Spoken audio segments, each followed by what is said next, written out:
So I started thinking about where I used to be um, 5, maybe 7 years ago.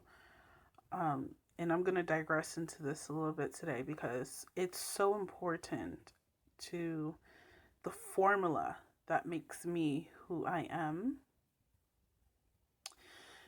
And the reason why I became a business owner because I really believed in becoming a business owner, yes.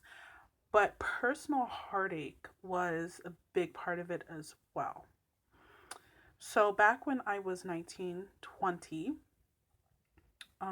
I had started seeing this guy and it was nice. It was all good and it's all cool. As we began to get more serious, I started to learn how to drive because he lived about 40 minutes away from me by car, and that would have been about 3, 4 hours by bus. So I said, let me invest in driving. Did what I had to do, worked long hours to afford um, what I had to get for, to be on the road, which was insurance, my little truck. My truck cost like $600 in total. And I was so happy. I was proud about it. But the fact of the matter is, it was to go see some guy. Now, he had a car as well. He wouldn't see me as often. I didn't take that as a red flag.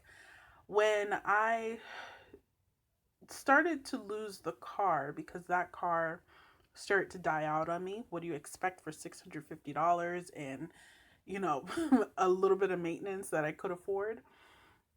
He never helped me with anything. It was difficult.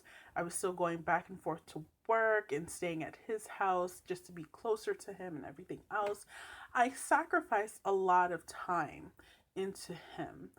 Even when I lost that truck, I still sacrificed the time to take the bus back and forth, 3 to 4 hours. And at the same time, I was introduced into business through a direct marketing company or a direct sales company through my best friend at the time. And I remember being at his house doing phone calls so I could make a few sales. And he kind of laughed at me and he said, well, that's a scam. Why are you doing that? You're better off getting a job. However, if I had a job at the time, I wouldn't be able to spend as much time with him. I got angry at that, but I kept pushing. I was looking for babysitting gigs at the time, and I remember taking the bus back and forth from his place to these interviews that were all the way over by me, 40, maybe 60 minutes away from him.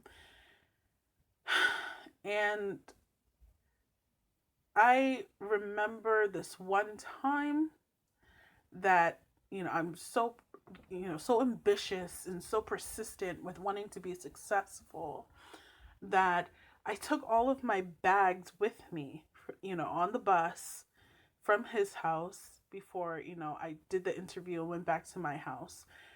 And I was like, there's nowhere to hide my bag. It was a big, it looked like a gym bag, but it was, you knew that I was coming from somewhere.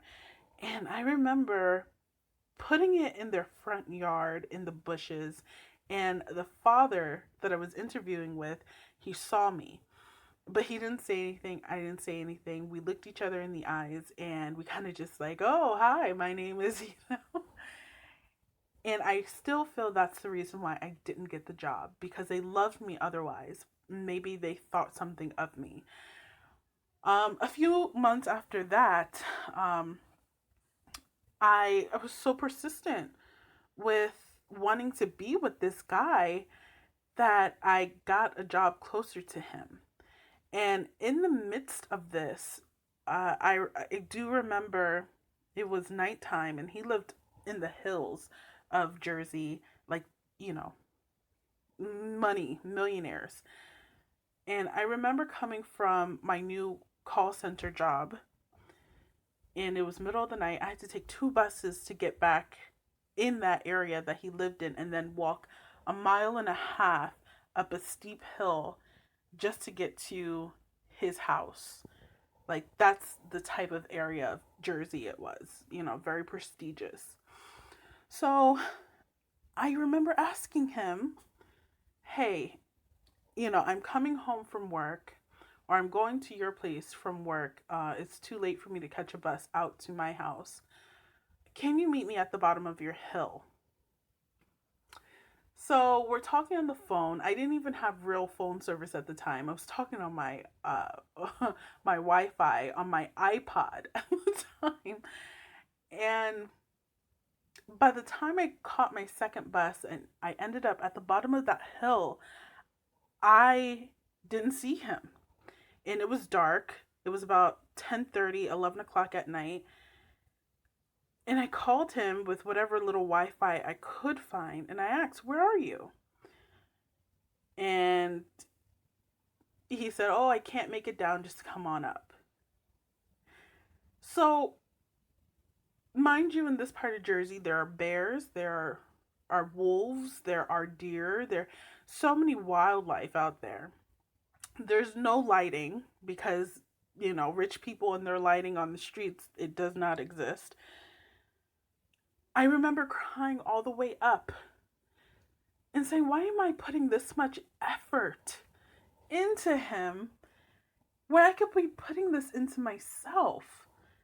I remember being so angry. And then that same night, because it was rainy, it was cold, I remember he was having such a fit because he had lost his phone right after he called me. And he needed a phone from his stepfather, and his stepfather basically didn't want me there. So he told me to wait outside in the freezing cold. I didn't know when I would be able to get back inside. And I just remember crying and calling my mother to come and get me. That is the night that we broke up and I fell in love with myself. Now, I know this seems like some long drawn out story, but I feel like there are women out there who are in the cusp of this type of relationship. This type of relationship where you give everything to someone who you think you love, I guess you love, and they're not reciprocating at all. And you're losing out time in your life for your business to grow yourself, to be something, to carry on legacy, because you're giving in time. This is such an important story to me. Every day I think about it because I remember crying and being so scared, walking up that hill with all of my stuff, by the way. All of my stuff on my back as if I was homeless, and going up to someone's house who was going to help me. I had a whole place to live. I had a very nice house to go live at. But I said, I wanted to be close to him so we can cultivate our relationship. And where I would literally go a mile, he wouldn't even come down the hill for me. If you find yourself in that type of situation, don't do it. Get yourself out right now. Because I spent about another, I'm going to say 4 years, because I'm 26, 4 years after that, just loving on myself, building businesses, and doing what I have to do to make myself happy. Because at the other end of that, there's going to be some amazing person, some amazing man there who's going to say, oh my God, yes. But if I don't set that standard in my life, that I come first, my businesses that are my babies right now, they come first, there's no precedence. Set a precedence in your life, especially if you're a business owner, to own your business and your time.